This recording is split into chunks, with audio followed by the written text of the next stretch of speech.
అంతేకాకుండా ఇందిరాగాంధీ గారు దేశ సమగ్రత కోసం శరీర ముక్కలైనా కూడా తూటాలకు బలేదని తెలిసి కూడా దేశం ఆనాడు దేశ సమగ్రత కోసం ప్రాణాలు అర్పించిన వ్యక్తి.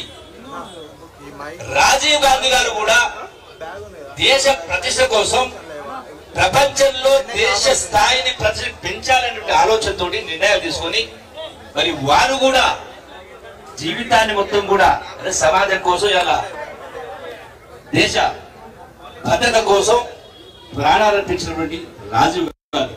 అంతేకాకుండా ప్రధానమంత్రి పదవి అంటే ఎవరికైనా మోజ ఉంటుంది, సర్పంచ్ కంటే మోజు ఉంటుంది. సోనియా గాంధీ గారు ఈ దేశ కోడలు. ప్రధానమంత్రి పదవి కాలదాకా వచ్చినా కూడా తిరస్కరించి ఈ దేశ ఆర్థిక పరిస్థితి గడ్డు పరిస్థితిలో ఉందని తెలిసి ఒక ఆర్థికవేత్తను మన్మోహన్ సింగ్ గారు గారిని ప్రధానమంత్రిని చేయడం జరిగింది. రాహుల్ గాంధీ గారికి కూడా 2009వ సంవత్సరంలో ప్రధానమంత్రి అవకాశం వచ్చినా కూడా తిరస్కరించి మళ్ళీ మన్మోహన్ సింగ్ గారిని ప్రధానమంత్రి కంటిన్యూ చేయడం జరిగింది.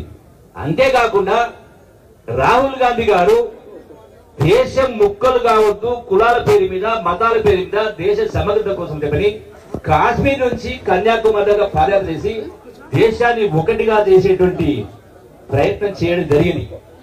ఈ మధ్య కాలంలో రాహుల్ గాంధీ గారు సమాజంలో ఉన్నటువంటి కులాల దామాషా పద్ధతిలో ఉద్యోగాలైనా చదువులైనా వాళ్ళ హక్కు కులగన చేపట్టాలని చెప్పని నినదించి ఇలా తెలంగాణ రాష్ట్రంలో ఏ విధంగా అయితే కులగన చేయడం జరిగిందో అదే పద్ధతిలో ప్రధానమంత్రిని మోడీని హెచ్చరిస్తూ దమ్ము ధైర్యం ఉంటే భారతదేశం మొత్తంలో కూడా ఈ కులగన చేపట్టి బీసీలైన అన్ని కులాల వాళ్ళు కూడా వాళ్ళ జనాభా నిష్పత్తి ప్రకారం వాళ్లకు రిజర్వేషన్ హక్కు కల్పించాలని నినదించడం జరిగింది.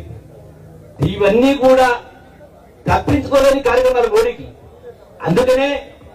అందుకనే ఈ కుటుంబం యొక్క ప్రతిష్టను దిగజార్చితే ఈడీలో సిబిఐలో పెట్టి భయపెడతారంటే ప్రాణత్యాగం చేసిన వాళ్ళు, యావత్ ఆస్తిని దారాదత్తం చేసిన వాళ్ళు, సంవత్సరాల కొద్ది జైల్లో ఉన్నవాళ్ళు ఇవాళ గాంధీ కుటుంబాన్ని మీ తరం అవుతుందా వాళ్ళ ప్రతిష్ట మార్చడానికి వాళ్ళు తిరగడానికి? మోడీ ఇటువంటి 100 మోడీలు వచ్చినా, మోడీ ధ్వజం వచ్చినా ఈ రోజున మీరు ఏమీ చేయలేరనేది సుస్పష్టం. అందుకనే ఇలా ఈడీ గురించి మాట్లాడుతా ఉన్నారు. నేను అడుగుతా ఉన్నా ఈరోజు, మరి గతంలో మీరు ఈడీ కేసులు పెట్టిండ్రు, సుభేంద్ర అధికారులు ఏమైంది, అజిత్ పవార్ ఏమైంది, హిమంత బిశ్వాస్ ఏమైంది, అశోక్ చవాన్ ఏమైంది, ప్రఫుల్ పటేల్ ఏమైంది? ఇట్లా ఎందరి మీదనో కేవలం లొంగ తీసుకోవాలని రాజకీయ కారణాలతోటి రాజకీయ లబ్ధి కోసం వ్యవస్థను వాడుతా ఉన్నారు, వ్యవస్థను ధ్వంసం చేస్తా ఉన్నారు. అందుకే ఈ రోజున కాంగ్రెస్ పార్టీ, ఇందిరా కుటుంబమైనా, గాంధీ కుటుంబమైనా, కాంగ్రెస్ నాయకులైనా, కార్యకర్తలైనా ఒక్క దాటిపైన సమస్య వచ్చినప్పుడు ఖచ్చితంగా ప్రతిఘటిస్తారు. మీ నుంచి కాదు ఏమీ చేయలేరు.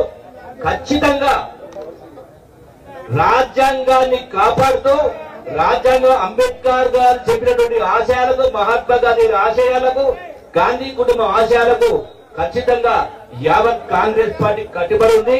ఇటువంటి ఎన్ని బెదిరింపులు చేసినా లొంగే ప్రసక్తి లేదని చెప్పని నిర్లక్ష్యంగా ఈ యొక్క కేంద్ర ప్రభుత్వాన్ని ఖండిస్తూ, మోదీ గారి యొక్క చర్యను ఖండిస్తూ ఖచ్చితంగా పోరాటం చేస్తాం.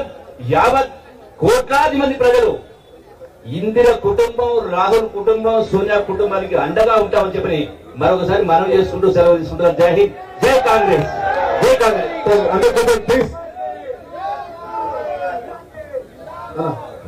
సంపత్ గారు కూర్చోండి.